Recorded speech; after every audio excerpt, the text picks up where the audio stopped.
Bonjour à tous, aujourd'hui je vous propose d'analyser en détail le e-bourse afin de vous permettre de maîtriser vos combats contre cette monstruosité dans Donjons & Dragons 5ème édition et Baldur's Gate 3. Que sont les e-bourses? Un e-bourse, ou ours-hibou, est une créature terrifiante. Imaginez le corps d'un grand ours recouvert de plumes et de duvet, la tête d'un hibou d'une chouette géante, des pattes dont les griffes déjà redoutables d'un fauve seraient remplacées par les serres tranchantes et puissantes d'un rapace, avec la possibilité de se dresser sur ses deux pattes postérieures à la manière d'un grizzly pouvant atteindre les 3 mètres de haut et 800 kg. Ajoutez à cela un comportement territorial féroce et agressif, il attaquera quiconque pénètre dans son champ de vision pour satisfaire sa faim insatiable ou qui menacerait sa progéniture. Les œufs de hibou ont d'ailleurs une très bonne valeur marchande.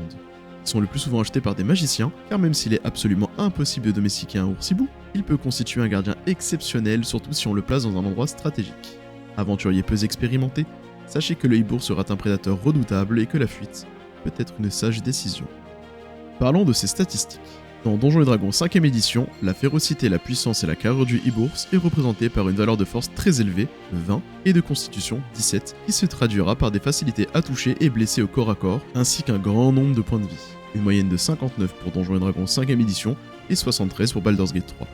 Comme grand nombre de monstruosités ou bêtes, il ne brillera pas par son intelligence, qui est de 3, ni par son charisme, qui est de 7, le rendant donc faible contre les sorts visant ses caractéristiques. Enfin, il aura des valeurs médianes en dextérité et sagesse, à savoir 12, lui permettant de disposer d'une CA confortable 13 et de jet de perception facilité. Le hibou dispose également de la vision dans le noir à 18 mètres et de sens aiguisé, odorat et vue, lui permettant d'avoir un avantage au jet de sagesse perception basé sur la vue et l'odorat. Pour finir ses statistiques, sachez qu'il fait partie de la catégorie monstruosité, il est de taille G donc grande, peut se déplacer de 12 mètres par tour dans Donjons & Dragons 5ème édition et 18 mètres dans Baldur's Gate 3, ne disposera d'aucune résistance ou faiblesse, et sera considéré de facteur de puissance 3, ce qui signifie qu'il sera une rencontre de difficulté moyenne pour un groupe d'aventuriers de niveau 3. Parlons de ses capacités spéciales. Le hibou peut effectuer 2 attaques par tour dans Donjons & Dragons 5ème édition en utilisant son bec ayant une allonge de 1m50, corps à corps, un bonus pour toucher 2+7 et infligeant 1d10 plus 5 points de dégâts perforants, et ses griffes ayant une allonge de 1m50 donc du corps à corps, un bonus pour toucher 2+7 et infligeant 2d8 plus 5 de dégâts tranchants. Ce sont justement ces attaques multiples qui feront de lui un adversaire mortel pour des aventuriers peu expérimentés. Elles peuvent facilement passer la CA des plus coriaces de vos personnages joueurs et infliger rapidement des moyennes de 10 ou 14 points de dégâts. De quoi tuer en un coup presque toutes les classes au niveau 1. Dans Baldur's Gate 3, l'attaque multiple ne lui sera accessible que lorsque le hibou s'enrage, augmentant également au passage sa force de 2, donc ajoutant plus 1 à ses forces de toucher et de dégâts. Cette modification permettra à des joueurs peu expérimentés d'avoir plus de chances de survivre contre lui.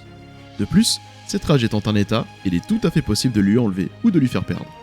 Mais quelle stratégie adopter face au hibou?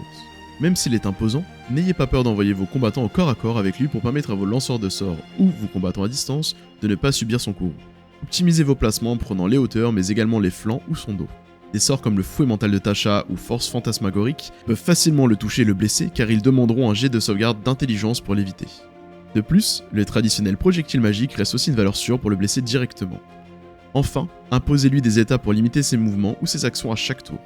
Et pour Baldur's Gate 3, n'oubliez pas de lui faire perdre sa rage pour limiter son nombre d'attaques par tour et surtout limiter la casse. Pour conclure, le hibou est également une forme de transformation sauvage disponible dans Baldur's Gate 3 pour les druides. Initialement, dans Donjons & Dragons 5ème édition, il n'était pas possible pour un druide de devenir un hibou car ils ne peuvent adopter que les formes de bêtes ou d'élémentaires dans certains cas. Le hibou étant une monstruosité, il n'était donc pas éligible. C'est grâce au film Donjons & Dragons l'honneur des voleurs sorti en 2023 et à l'engouement du personnage du druide Doric et sa transformation en hibou que celle-ci a pu voir le jour dans Baldur's Gate 3. Et voilà, j'espère que cette vidéo vous aura été utile, si c'est le cas n'hésitez pas à vous abonner et à aimer cette vidéo, le hibou devrait maintenant ne plus avoir aucun secret pour vous.